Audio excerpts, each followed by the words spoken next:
Hey guys, welcome back. Happy New Year. It's 2026. Man, last year just flew by. Welcome back to Diving Beneath the Surface. In today's episode, we're exploring the journey of our good friend of ours, Robley Johnson, a story of shadows, struggle, and ultimately self-discovery. Robley's path takes us through early identity struggles, substance abuse or use, and the courageous steps toward recovery.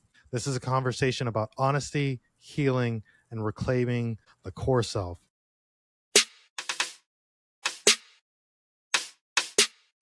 Robley, welcome to the pod. How are you doing today? I'm doing great, man. Thank you for having me on. Thank you. Of course. So, Robley, tell us a little bit about yourself so that our viewers, listeners could know a little bit of background about you. Just give us like an introduction, like Name's Robley Johnson. I'm 37 years old, just turned 37. And I am a year and a half clean from alcohol, about a year and 7 months, actually. I grew up in Florida. I'm still in Florida, still in the same town I grew up in. It's been an interesting journey, I'll tell you that. I've had a lot of ups and downs, but ultimately I feel like the struggles that I've been through, the challenges that I've had to face have, it was all worth it, really. I mean, struggles were a little tough. I struggle all the time. I struggle with alcohol. I still struggle with nicotine here and there. I had a little bit of a coke problem for a little while that I've been off of for 3 years now. And I've lost friends. I've made friends. I've learned who my real friends are through this journey. And you know what? I'm grateful. I wouldn't trade it for the world.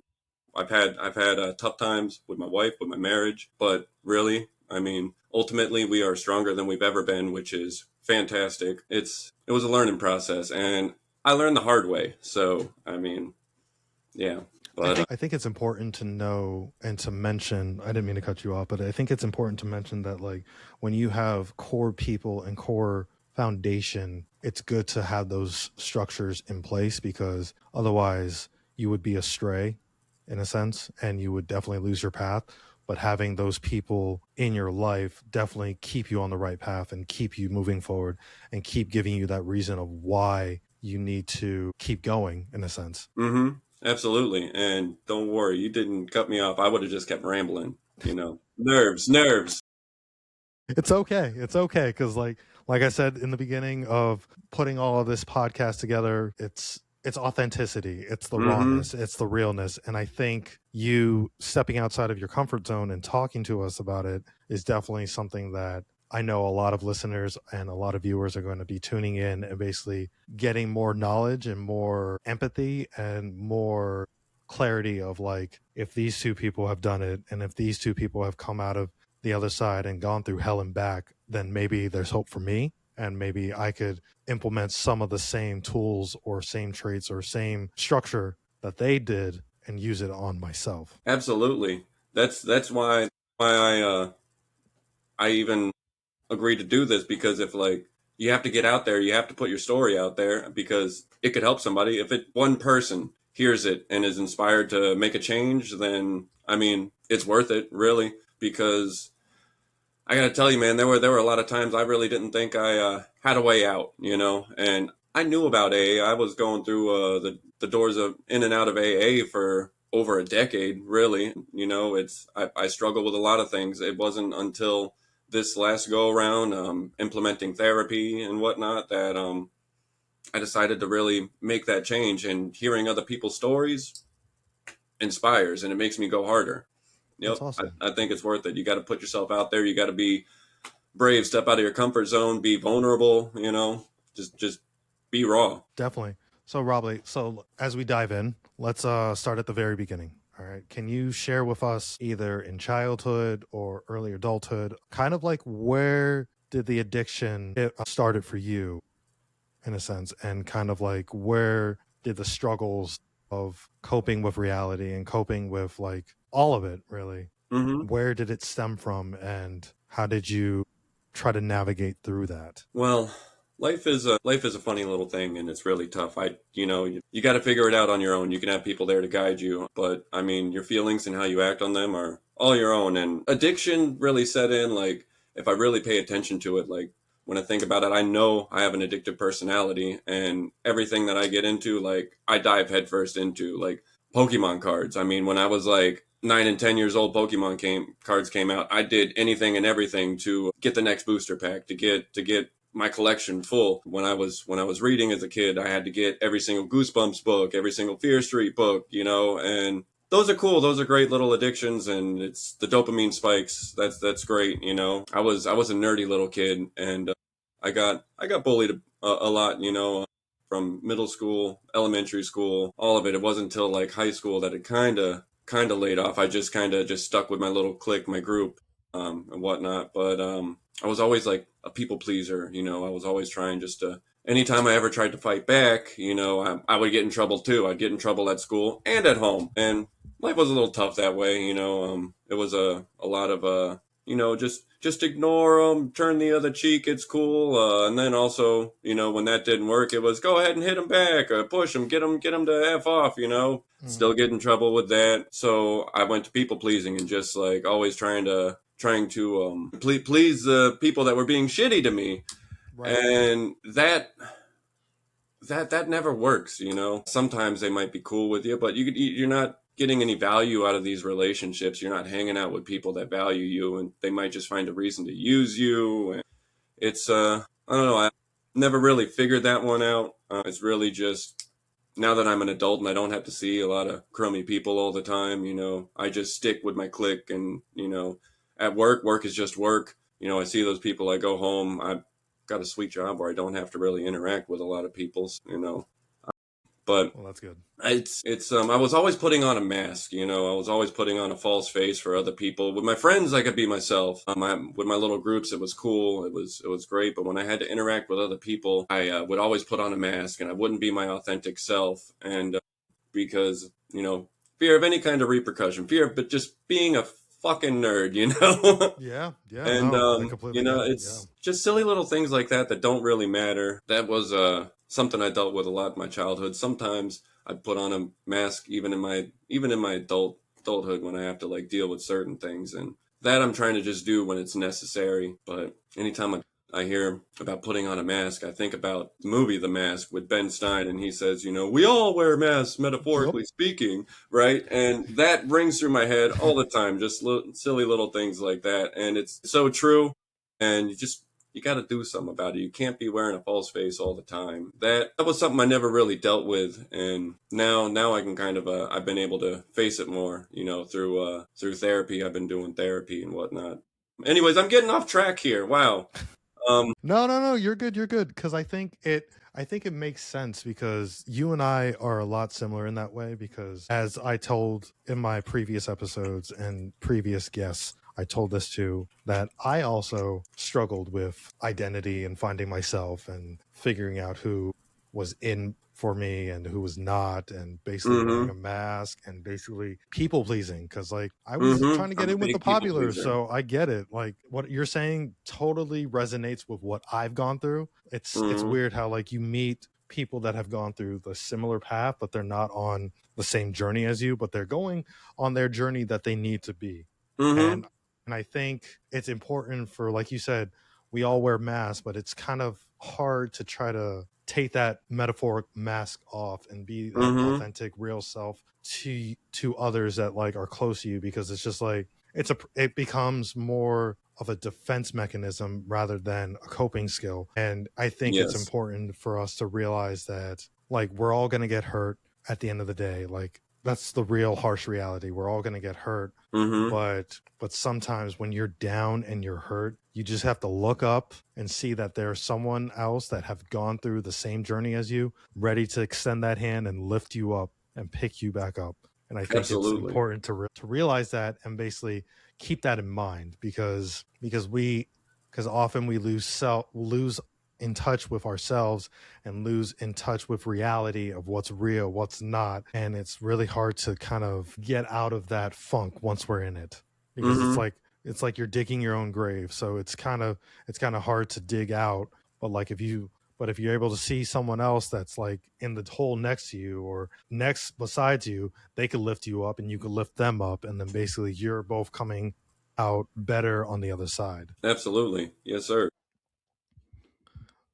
So what exactly, like, I guess, did you find the means to try to find your true self, like, throughout the years, like, out of people pleasing? Like, was there any a point where you were trying to where you found yourself again, or from people pleasing, or was it still like trying to chip away and still trying to self discovery and trying to find yourself again? It's me and my like authentic self, my inner voice, my inner calling has always been around, and it always tries to pull itself up anytime I'm getting myself in a shitty path, you know. And it all comes out in like my writing. I've always been like a big reading and writing nerd. I would write poetry, I would write music, I would write stories and comics all the time, and it would always come out through there. It's when I would get into my little people pleasing stuff, or like hanging out with people I shouldn't, or, it's just getting mixed up in other things. That would always go to the wayside. That would always go on the back burner. And I would stop doing that and focus on whatever's getting me the thrill of acceptance at the time, you know? And if that meant like there'd be times I'd be hanging out with people and we'd be getting into things that like I'm not really into. We'd be going and doing stuff that I don't really care about, but it makes them happy, so let me make them happy. You know, I would essentially just bury myself to go and serve other people, and I wouldn't do anything for me. And that just, anytime I would like take the time after the day's done, or, I get a little time off to myself, I would, go back to it. I would start just do a little journal, or try to write a little song or a poem or something. And that there would be things that would start to pour out of me onto the paper. That is like, that's it, that's me. And what I'm doing right now is crying for help to myself, and it always showed itself. I would just stuff it down and ignore it and just move on to the next thing. There was a time just after I graduated high school, a lot of my good friends went off to college or joined the service. I stayed. I didn't go to school. did I never did well in school. Like, I could do the work, I could learn the stuff, but I never finished it all or would turn my stuff in. I would do great on my tests and stuff, but like I never put the effort into that. I would always start working on, like, I would write movie scripts with some friends of mine, and I would always do that instead of anything else that I should be doing, because that's what I enjoyed doing. But I hung out, I stayed in town, I got a job, and I started mingling with other people, and that was when I started kind of smoking pot. Was around 18 and 19, and I was a good kid, actually. I didn't really try anything until I was an adult. Like, I smoked cigarettes at like 13 or 14, but I didn't have my first sip of alcohol till I was like 17, and even then I wasn't getting trashed, Hmm. I had a lot of stoner friends and friends who partied that were a little slower on the draw, if you know what I mean, because Yeah. they were a little stunted, and that always kind of inspired me to, why don't you just wait a little bit, don't dabble in that stuff, it's not good. But when I was about 18 and 19, I started smoking pot, and I started hanging out with the gang at work because, we saw each other all the time, and, I needed some camaraderie. All my friends were off at college or in the Army or the Air Force, and so I started hanging out with them, and I would put on my little mask, and we'd all have a great time. But there was this time where my friends, like, were all coming. I had like a few friends that were coming back from college, and they all wanted to hang out, and I was hanging out with my new friends and my old friends, and my old friends know the real me, and they've always been accustomed to the real me, because we were our own little group then. I could be myself with them, and we were all mingling, my new friends and my old friends. And I realized something. Like, I realized my old friends are kind of looking at me kind of funny because I'm acting a completely different way, and they're like,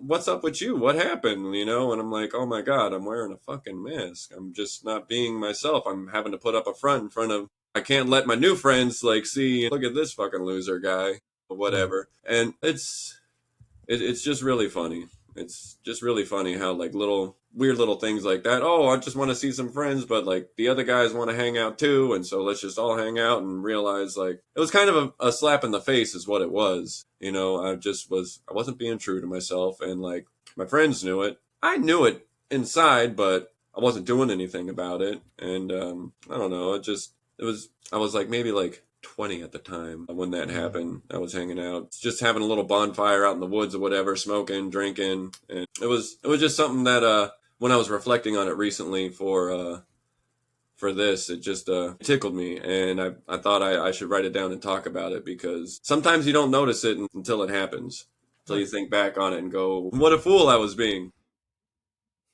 So I guess when I was going to ask like when this all started, so I guess it started like back when you were like 16, 17, all of Mm-hmm. this. Okay. I mean, Okay. it's yeah. I would say it's safe to say that a lot of it really started to solidify itself Hmm. in those years, because you kind of just teeter tottering and weeble wobbling through life as a as a kid and into your early teens. But like some of these things that happen in your later teen years start to really solidify and cement Hmm. themselves once you start getting to that age and up into your 20s. So that's when you So I start know. actually building habits. So I know you mentioned earlier, right, that like it almost cost you like it put a strain in your relationship with your wife, right? So Mm-hmm. can you talk about that a little bit, Oh yeah, like absolutely. like The when it got like really really bad to that point, hmm like was that like in talking about that, can you also touch on maybe like educating us, like I guess was that like the darkest path that you've taken and you realize that you needed to get help right then right there, or was it hmm before then or even after, like when, like what was the turning point for you saying like where you knew like, hey, I effed up and I need to get my act together because I realize that I might lose the best thing that's ever happened to me. Yeah, yeah, absolutely. Those moments were in my 30s.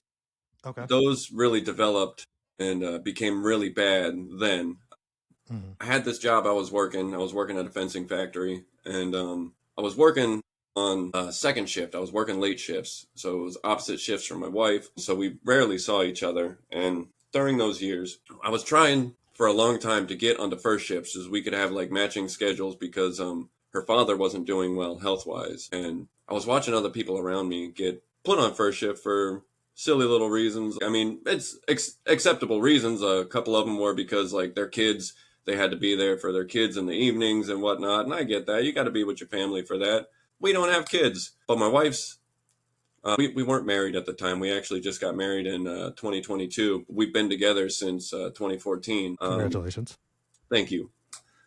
But her father was sick, and he was fighting with cancer. And he ended up in the hospital at one point, and I went to my boss. I already, while he was ill, I was trying to get onto first shift. Hey, listen, we have this big thing happening in my wife's family, and I know we're not married, but we're family. I've known them for a long time. They're important to me, and I would like to be there for my wife if things get rough. Gave him the rundown. He's in the hospital, this or that. Even before he was in the hospital, I was trying to switch, and they just weren't giving it to me. And the man passed away. I still couldn't get onto first shift. I was looking for other jobs, but nothing was paying anything what I was looking for, what I was making now, that could make up for it. So I was still stuck at this shitty job. And so she had to grieve by herself for a while through this. I wasn't there. I couldn't be there in the evenings for her. She had to work. I had to work.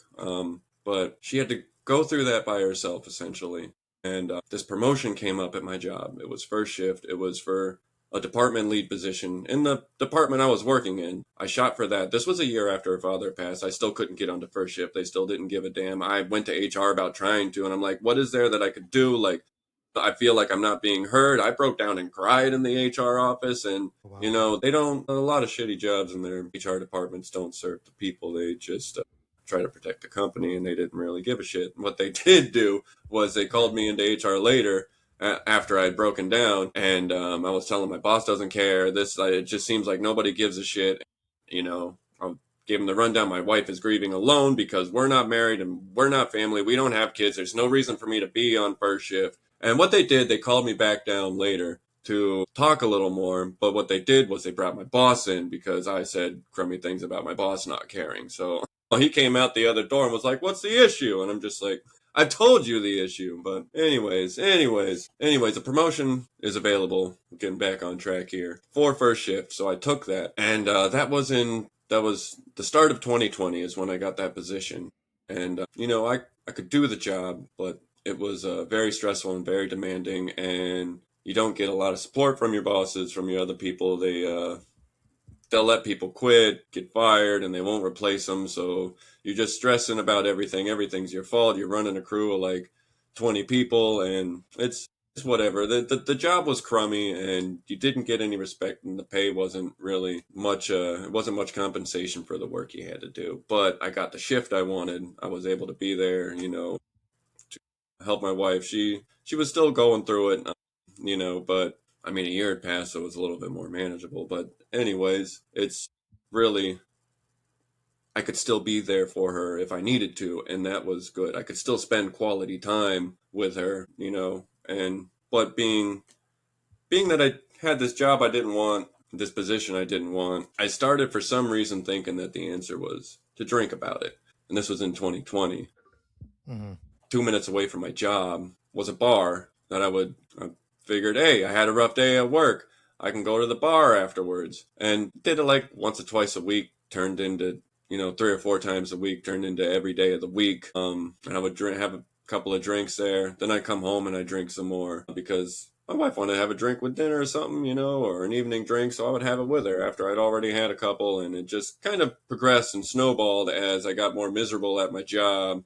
And then around 2020, I lost that job. I was just done with it. I didn't care anymore, and I just wasn't trying anymore. And they just let me go. They found a reason to let me go, and they let me go. I didn't care. I was gonna go drink about it anyways, And but that was like the start of it. After that, after I lost that job, I went through another job. I didn't give a crap. That was a stepping stone onto the job that I have now. It was just an in-betweener where I'm happy at the job I have now. Right. But I was still drinking. I was still drinking a lot, still drinking every day after work. And lost that job, that second job. Things were already getting rocky at home.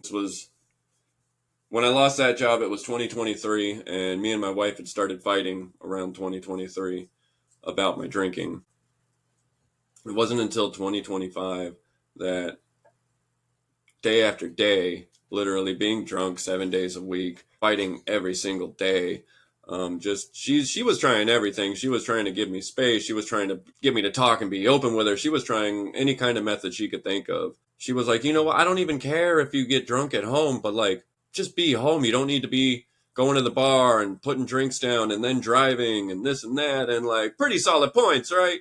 Yeah. We have a lot of Yeah. kids in our neighborhood, and we have a couple that like jog around the block all the time. She's like, you could hit them one day. And I'm just like, her words were falling upon deaf ears, essentially. Like, I knew I was doing wrong, but I still continued to do it because I was just so deep into that pit, It's I wrote in my journal once when I was thinking about all this kind of stuff, death awaits at Dependence Gates, because like there's like I was either going to get into a really nasty accident, or I was going to hurt somebody, or like I could throw my life away and just end up in prison for life, or it could just kill me because it's tearing my body down, it's adverse health effects, so, but day after day, fight after fight, she threatened, she was telling me, there's no consequences for you because I'm not leaving you. We have this house, we have this home. I'm going to fight to work for it. One day she left. Really? One day Wow. she left. She left last year, and it was after a big blowout.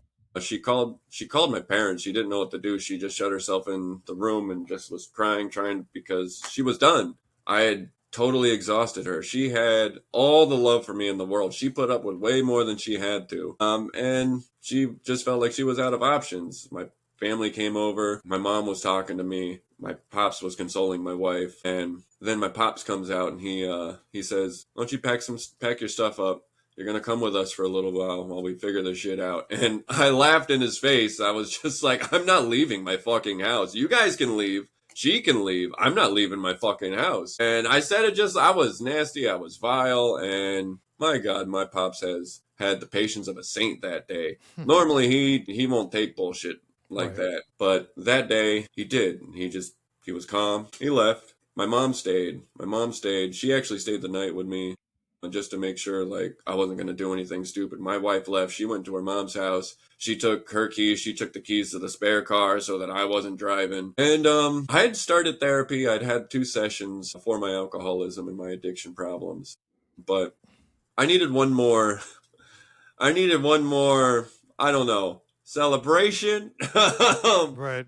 One last more hurrah. final yeehaw, one last hoorah, right? I don't Yep, know. yep. I don't know what it was, but when my wife left, that's when I realized I needed to actually do something. There were so many points when I was going to the bar. I was driving to the bar, and I was like, you shouldn't be doing this, but we'll start tomorrow. You know, a lot of that. You can always start tomorrow. You're fucking up today. You know you're doing it. I hadn't even gotten to the bar, hadn't even put my money down for a drink. But I was rolling with it. I knew I was doing wrong, and I said, fuck it, we'll do it tomorrow. I always put things off. I always deal with things the hard way. So, when my wife left, I had a therapy appointment the next day. My pops, who I told to get the fuck out, who I laughed in his face, he came and picked me up and took me to it. And I started going to AA every day, or at least as much as I could. The AA guys will tell you when you're first coming to do 90 meetings in 90 days. And, you know, they say that and they mean it, but also, like, if you don't show up 90 meetings in 90 days, they aren't going to throw you out for it. I would go 2, 3, 4, 5. Sometimes I managed to go six days a week. I never went every single day of the week. But you know what? I started opening up and speaking there. It's so funny. A lot of people in there. It's a lot of old heads. It's a lot of old guys who've been going for like 30 years. But they give you a lot of advice. They listen. They come and they greet you, and they're cool. You keep showing up, you'll see a lot of young people show up. I saw younger people show up, and they would see me there, and sometimes I would talk to them after the meeting, and they're like, you know, I thought it was going to be a lot of old guys, and like it is, but like when they would hear me speak, or sometimes I would just talk to them and give them some personal stuff from me, they would like listen, and some of them stuck around. You know, a lot of people go in and go out, go in and go out. I did for a decade. I mean, I had a lot of legal trouble in my early 20s, but my life trouble started in my 30s because everything kind of cemented and became concrete. Everything became a habit. I became addicted to things. But my 20s, I was on probation 3 different times, and a lot of it was 2 times it was for pot possession. You know, one time was for I had a little dance with Xanax at one point. Pills never really did anything for me, right? They never appealed to me. But when I couldn't smoke pot, when I was on probation for pot, I dabbled with Xanax a little. A friend told me, you know, it's kind of like having a drink. And sure, 1 or 2 might be, but you start popping them like candy, you forget everything, and you're a fucking mess. But I had a little stint with that. I learned my lesson real quick, and I stayed off that. I don't remember where I was going with this, but anyways, yeah, I had trouble in my 20s. You know, I was arrested, did probation. So, that's how I ended up in AA. That's how I found out about AA. I had to do meetings for my probation. So that's how I got my foot in the door. So with AA, is it like how they describe it in social media, like in the media and entertainment? Like, is it exactly like you come in, you're in a circle, you talk about your issues, and then the next person talks about it? Like, is it the same thing? Yeah. Or is there more realness to it? Like, just as an education purpose, right? I'm just trying to gather the background and everything. So.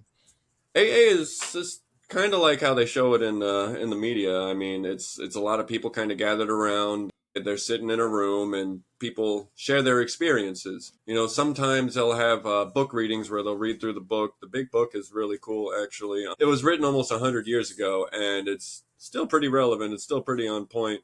A lot of the stories that they would write in there are things that they went through, I went through, or I could relate to on some sort of level even now. But a lot of people will go through, you know, sometimes there'll be a topic meeting and be like, oh, what topic do we want to talk about today? And, you know, you could share a story that relates to it, you know, but it's pretty straightforward.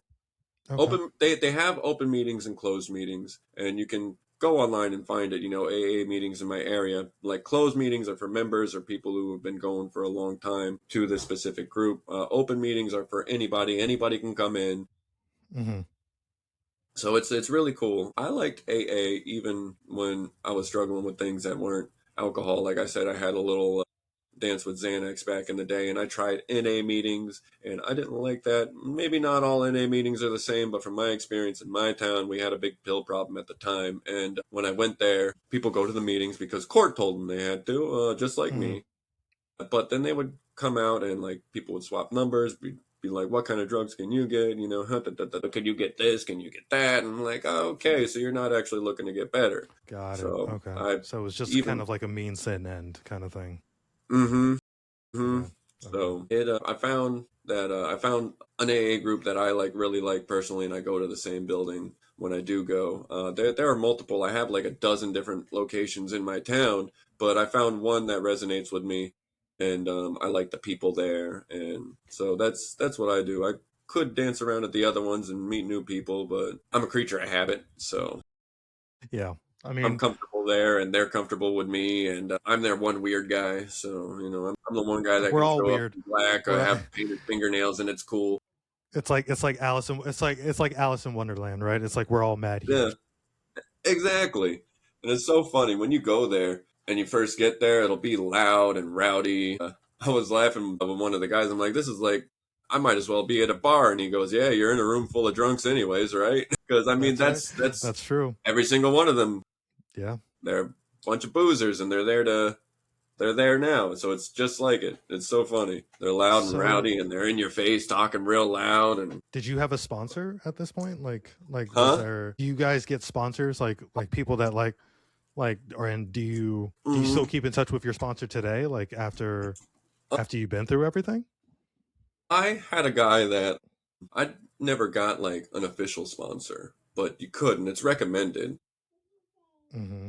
But I had a guy that like he essentially sponsored me, but because he was like the one guy I'd talk to, I would talk to him outside, but I never officially like really asked him, and we never like we kind of worked on my schedule. Normally, it's and my life was a little hectic at times.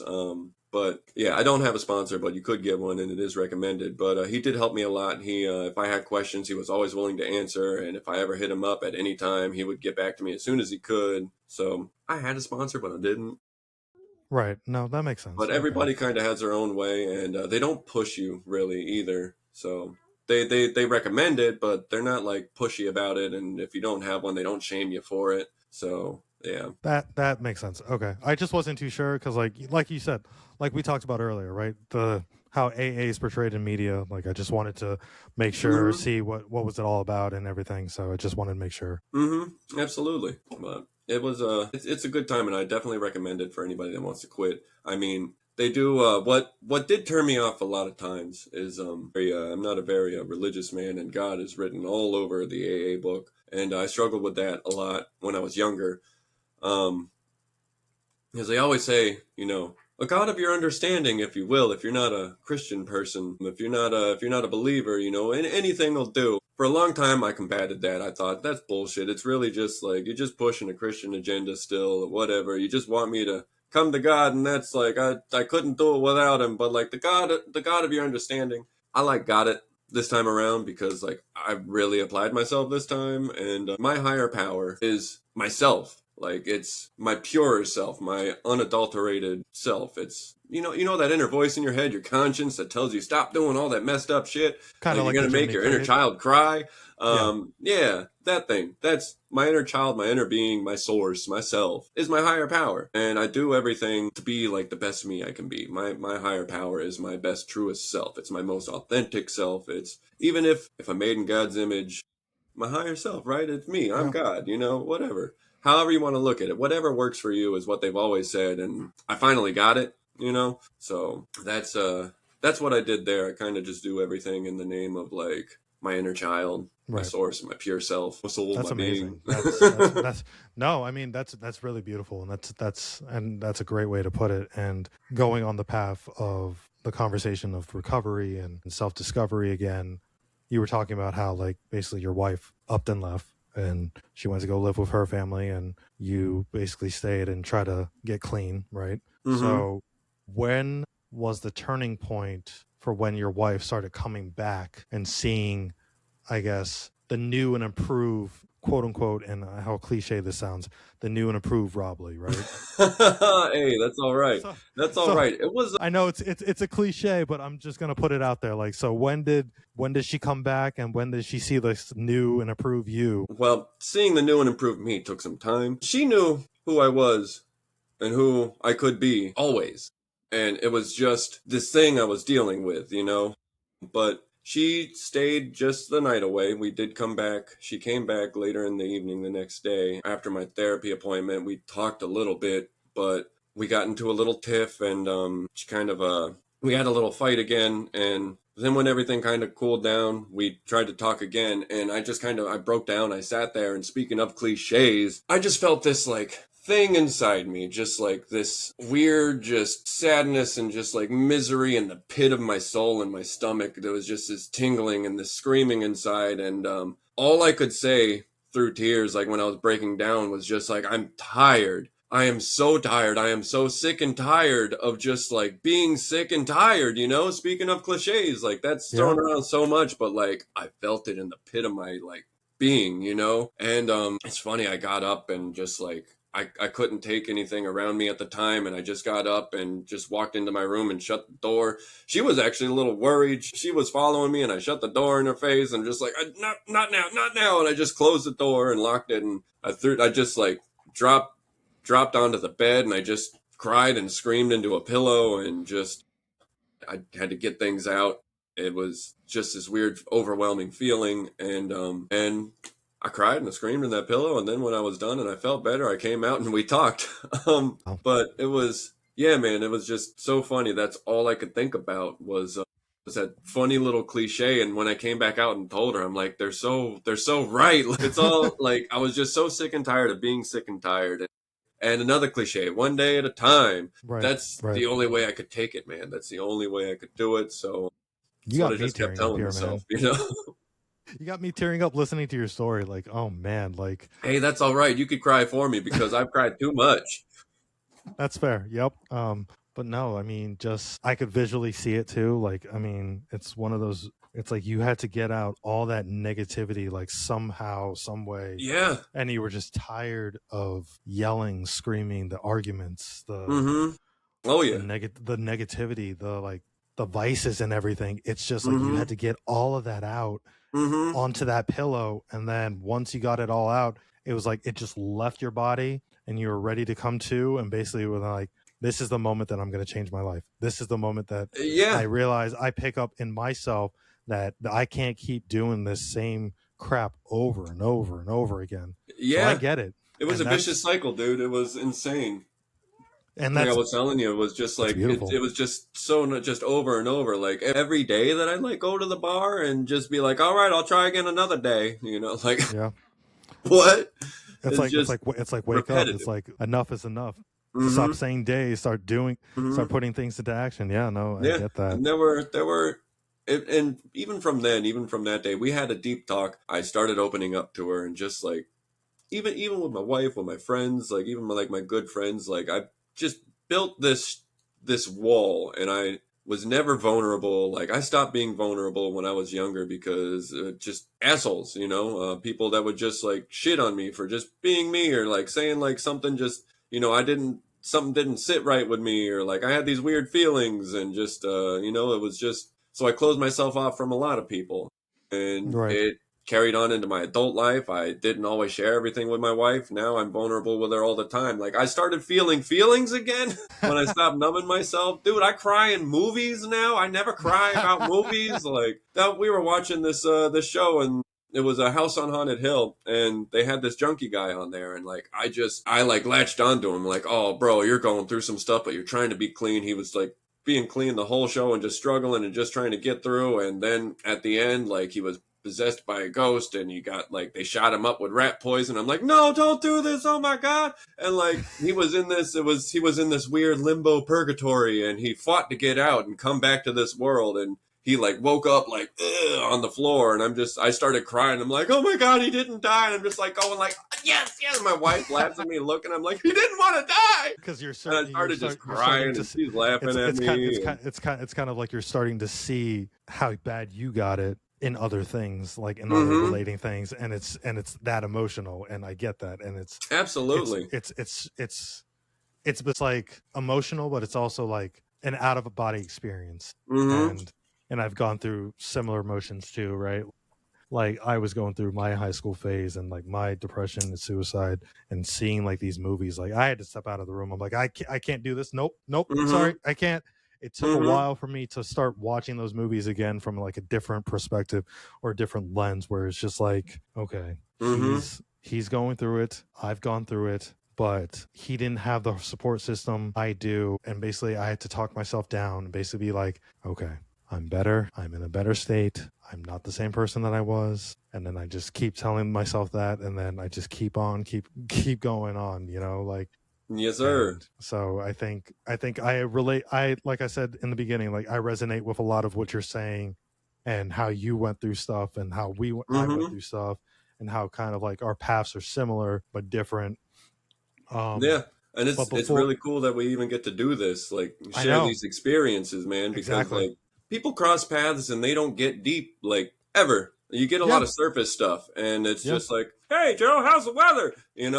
But yeah, yeah, living the dream, yeah, okay. But yeah, a lot of people like go through a lot of the same right. things, and we don't even Yeah, know it because we don't like talk or open up to people. exactly. And it's just so funny. Ever since I started doing this, I started being open with people about these things. I had this guy at work who was like, "What are you gonna do? Are you gonna go and get your drink on after work today or this weekend?" And I'm like, "No, I don't do that. I actually quit drinking." And he was like, "Oh, no way!" And like we started talking and opening up to each other, and we actually became like really good buds. He came to me one day and told me after like a few Mm, months of like talking and just working together, and he was like, because of you, I've started paying attention to how I'm drinking. He was saying he was actually going over the weekend to go and grab another beer or whatever. He was like he'd already had a few, and he's like, am I even drinking this because I want it? Or like, and he was like, I actually put it back, and like, it's because of you. Like, I pay attention to what I'm doing now. Well, cool. see, Thanks, man. just one Uh, person, exactly, dude. Just one person. If it can change the way they think, right? awesome. And That's beautiful. I had this other thing. I wrote it down in my journal recently that a lot of people have been congratulating me, on my 1 year, and then on my year and a half, and it's it's uh it's funny. A lot of people like come up and talk about it. Oh, how'd you do it? Or like how do you feel? Or what's like? And some people like I don't know that it seems like sometimes it comes off like it must have just been like it just seems so easy, right? That it just seems so Right. easy. Like I'm so happy and like it was tough, but I did it, and Yeah. it just seems like some people don't know the real struggle of how you got here to this point where like you're happy and like things are like good and you're not struggling anymore. It took a lot to get here. When I first stopped drinking, Hmm. I was still building trust with my wife. We had this thing where she would take me to work. She would wake up extra early, drop me off at work, and then my mom would come and pick me up after work. There's nowhere to get here or there or to stop at a bar or anything. I didn't, I had my wallet with me, but I never had cash and I didn't have my cards. There was Okay. no way Okay. to, if I was even to go, hey mom, can you stop at the gas station real quick? And just, what for? There's no sneaking alcohol, It was, Okay. and that went on for about a month, maybe a little bit longer. I don't recall. But you had to make compromises. You had to like work with it if you really wanted to get better. And it's so funny because at first I thought like, Jesus, oh my God, like I got to do that, like, but also you got to do something different. You can't keep repeating this cycle. There was a lot of Right. therapy. I was going to therapy at least one day a week, sometimes two or three. Going to AA meetings almost every day. I would, on the weekends, I would wake up early, go to an 8 o'clock meeting. That way I start my day with AA and then I can come home and do stuff with my wife, just do stuff with life. Yeah. It's like you're cutting out the negativity and Mm-hmm. basically replanting it with positivity. Yeah. Yeah. That's really all you can do. I mean, that's Mm-hmm. that's a great way to look at it. I mean, like you said in the beginning, it's like, do I really have to do this? Like, why are they babysitting me? Like, Yeah. I'm a grown ass man. Like, I could do whatever I want. But then at the end of the day, then you're starting to realize it, and then you're thinking about it, and you're just like, actually, this is helping. Yeah. Keep doing this. Yeah. I So, stopped fighting it is what it was. right. Like the other times I would go through it. I tried it before. I tried it a dozen times. I walked in and out of AA's doors, and I always found something to fight against it with. Even when this was the first like big. It's not. This is the first big try. Like me and my wife fought a lot about it, and we tried many of things. But it wasn't until we like really accepted like you're an addict. You're like a hardcore alcoholic. Like you got some sort of problem because like when I would first start going, Hmm. in the earlier stages, she'd be like, I don't think you're an alcoholic. And like, I'm like, I don't think so either. I just, sometimes I get carried away. No, just, I'm not a functional alcoholic. I'm just an alcoholic, you know? Yeah, yeah, yeah, yeah. I It's not do more. It's not more like, like for. It's not like It's not a social thing. It's a problem. yeah, exactly, exactly. Yeah. Now for social things, for social gatherings, I've gotten to a point where like I'll get sometimes I'll get like an NA beer, like a Hmm. zero alcohol beer, Right. Right. or like a zero alcohol wine, which is just sour grape juice.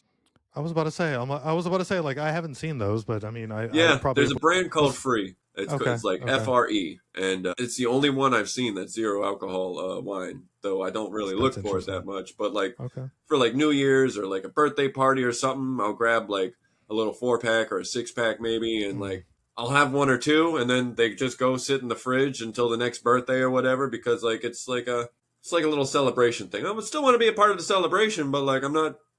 It's not water this time, you know. Right. Like Right. Right. You're it's doing it in moderation. Yeah. No, I get that. yeah, and I'm not getting drunk off of it. It's just, you know, look, it's my little. I got my party favorite too. I can clink So, my glass on yours. right. You know. So earlier you were mentioning journaling. So Hmm. one of the last things that I want to talk about in this episode, in this sit down conversation, right? I want to know more about like how journaling played into your recovery. If you want to Man, share, if you want to share some stuff, go for it. Like the floor is all yours. I mean, like I said, this is one of the last things that we could talk about before we close out, and I just want to leave it on a high note and just yeah. highlight you and your basically the rawness, the realness of you, and just go ahead, share away. All right. Yeah, I would write every day in my journal for like the first couple of months, because I was always trying to think of something, just write something down, just to get, even if it was nothing, even if it was just nothing happened today, I would sometimes write that in there. But any kind of weird, struggling, fleeting thought, I would put in there. My first like month of recovery, I filled like probably like 40 pages. I would do more than a page a day sometimes. Sometimes I would doodle, but one of my earlier things that I wrote on there was one thing I'd mentioned earlier was like death awaits at dependence gates, and that was just like just a thought that was just like you're addicted and it's gonna kill you if you don't do something about it. You know, I would do grateful lists. I would try to implement that when I wasn't also just putting in my crummy thoughts of struggling. You know, I would just put like today I'm grateful for this, I'm grateful for that, and that would try to bring in the good mindset, just to, instead of being like, oh, I was really mad about this and that's all I can think about, and be like, no, put a happy thought in there. And I would do that in my journals. I would write anything and everything in it, as long as the word vomit made me feel better. Mm-hmm. But Yeah. there were times I would write like, this bad thing happened to me today, but then this good thing happened. This bad thing happened, but then I changed it with this. That was, you know, it's just trying to change that like brain chemistry. I did write in here because a lot of people I always saw, there were people when I was going to AA meetings that would get upset because they had to restart their day, their day counter, because they slipped up. They had a drink, and these people are so tied to their number that like I went 3 years without a drink and then I messed it up. I had 900 some odd days. Now I got to start at zero. And if you slip up, that's not, you shouldn't be shaming yourself. I wrote in here, if you slip up, it isn't the end. Get back up and try again. Those clean days weren't wasted. They're not out the window. Those are days that you won, days that you beat the urge. Resetting isn't bad. Giving up is. And that's just like, that was just, it was right, it's right there. But people are so tied to the number. And you know what? I would be upset too. But, you know, if you got to restart at zero, you got to restart at zero. It's whatever, you know? You shouldn't be making a big deal out of it. What you should be making a big deal out of is that you didn't let it consume you and you didn't just go back. You didn't just stay in that hole. Another thing that I wrote on here is, this was a good one. This is because I was coming to terms with still struggling with trust issues. Mm-hmm. And it was just something I had to tell myself was, when they don't trust you, they've earned the right not to. It'll take time to rebuild. So if anybody's going through anything like that, it takes time. Don't, you know, you shouldn't be mad because you Mm-hmm. dug that hole. Yeah. Yeah. My No, definitely. latest my latest entry, Mm-hmm. my most recent one, is actually something my wife and I were talking about, funny enough, today, is that at now, a year and 7 months in, things are going really well. Of course things could be better. Things could always be better, couldn't they? I honestly couldn't ask for more. If I did, I'd just be acting selfishly and ungratefully. My life is great. My life is great if I step back and actually observe it. I have my struggles, but if I act right and I don't fuck this up, I have everything most people want. I have the house with the fence. I have the new car. I have a wife who loves and empowers me. We have the dogs, the happy marriage. We have jobs that we don't hate. They're not perfect. They're not six figures, but it could be so much worse, you know? And today I'm grateful. That was beautiful, man. Thank you. Hey, thank you. Thank you. That's raw. That's real. Yeah, Chills. man. I'm getting chills just thinking about it. Goosebumps.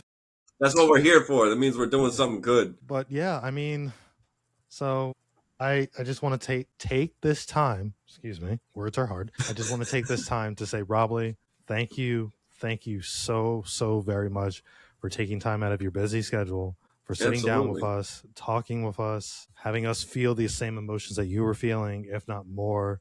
I don't know about anybody else listening or tuning in, but this was a good one, especially at the start of 2026. This was definitely a good one. And I think this sets the tone for how the rest of the year is going to go on. And I think a lot of people listening and a lot of people tuning in, I think this will resonate with a lot of people. Before we sign off and do our closing, is there any advice, anything that you want to tell people who have gone through this or going through this, like anything that you want to tell them before we sign off? Keep trying. Keep trying. If it didn't work the first time, get up and try again. Tried a dozen times, 24 times. I tried every day, and even when I failed, I still kept trying. I still had the thoughts, you know. Even when I was in the pits of it, there was still like, you could do something to change it, you know. You could give into it. Give it your all, because if not, what are you going to be? You're going to be a mess. You might be a mess like me, you know. Just keep trying, because it can get better. It will get better, but you have to give it your all. You can't half-ass it. You got to like open up yourself. You got to be vulnerable. You got to listen to yourself, listen to your loved ones. If it seems like a pain, I had to give up my cards, my keys for over a month until I could be trusted to drive again and not stop somewhere I shouldn't. Yep. But you know what? Here I am, a year and 7 months later. So don't give up. Awesome. Thank you, Robley. Like I said, your story reminds us that recovery isn't just about leaving substance behind. It's about rediscovering the self that was always there, waiting to be honored. Thank you for your journey with openness. And for our listeners, may this episode be a reminder that asking for help is strength, not weakness. Absolutely. Absolutely. And thank you. And thank you for giving me the opportunity to come up here and share. It was definitely a joy. This is the most I talked about it in a long time. So, but hey, appreciate it. We're all here. We're all listening. And thank you again for everyone. And Robley, thank you again for diving beneath the surface. Peace.